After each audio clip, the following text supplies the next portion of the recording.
দেওয়ানবাগি কাকু, এই বুড়িওয়ালা দেওয়ানবাগি কাকু,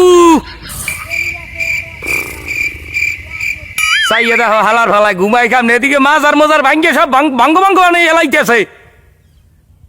এই বুড়িওয়ালা ভন্ডা মুনাফিক দেওয়ানবাগি কাকু, কি হয়েছে? কাকু তোমাকে মাজার ভাঙ্গিয়া ভোলা পানে টাট্টিখানা বানাইয়া পাতলা পায়খানা করতে আছে, তুমি কিছু খাবা না? এদের বিরুদ্ধে বাঙালি প্রতিবাদ করবে।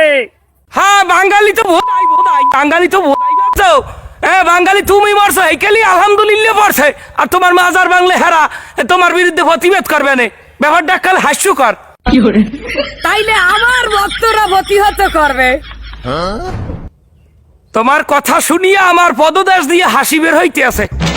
যেখানে করোনার থেকেও শক্তিশালী দল এই বাংলাদেশে টেকতে পারে নাই, সেখানে তোমার কিছু হাফলেডিস মার্কা ভণ্ড ভক্তরা তারা কিভাবে প্রতিবাদ করবে? আমি জীবিত থাকলে দেখতে মানে প্রত্যেকটারে বিনা হিসাবে জাহান্নামে ভাড়াই দিতাম। ও তুমি তো আবার নিজেকে খোদা দাবি করো। এ ভালো কথা মামু, তোমার বুড়িটা একটু কমছে নাহি? তোমার চেহারায় পতন ঘটেছে, মৃত্যুর পরে তুমি ভূতেই গেছো। তুমি কি বেশি হারে গণহারে ভূতের কাছে পেছন মারা খাইছাও? এমন স্বাধীনতা কি আমরা চেয়েছিলাম?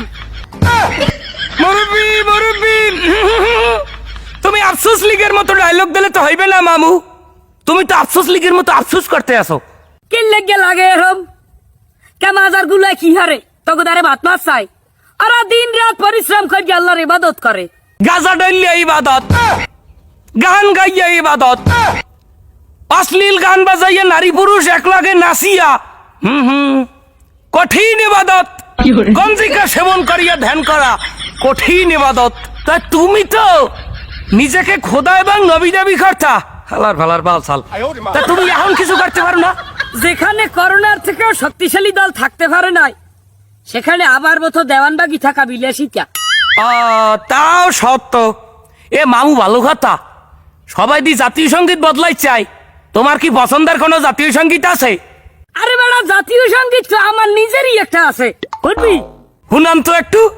তখন আমরা আশিকে রাসূল দেওয়ানবাগির ভক্ত, আমরা আশিকে রাসূল দেওয়ানবাগির ভক্ত, দেওয়ানবাগি আর কেহ নয় স্বয়ং প্রভুর দ্বীপ। তোমার কপালটা অনেক ভালো মামু, বজ্জা কাকু, তোমার কপালটা অনেক বড় যে তুমি এই জেনারেশনের হাতে পড়ো না বাজান।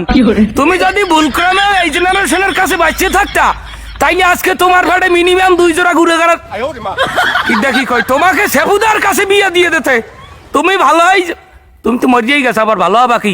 তোমার বন্ড সাগরের যারা আছে মাজার পূজারি ব্যবাক্কেরা, তুমি রুহানি আত্মার মাধ্যমে বললে দিও, তুমি তো রুহানি পিতা, তুমি বললে দিও যে বাংলাদেশে কিন্তু এসব চলবে না। সব মাজার আবার খারাপ না, ভালো মাজারও আছে, কিন্তু হে মাজারে মানুষ যায় খুব। ভালো মাজার ভাঙতে গেলে তখন মাজা ভাঙ্গে দেবো।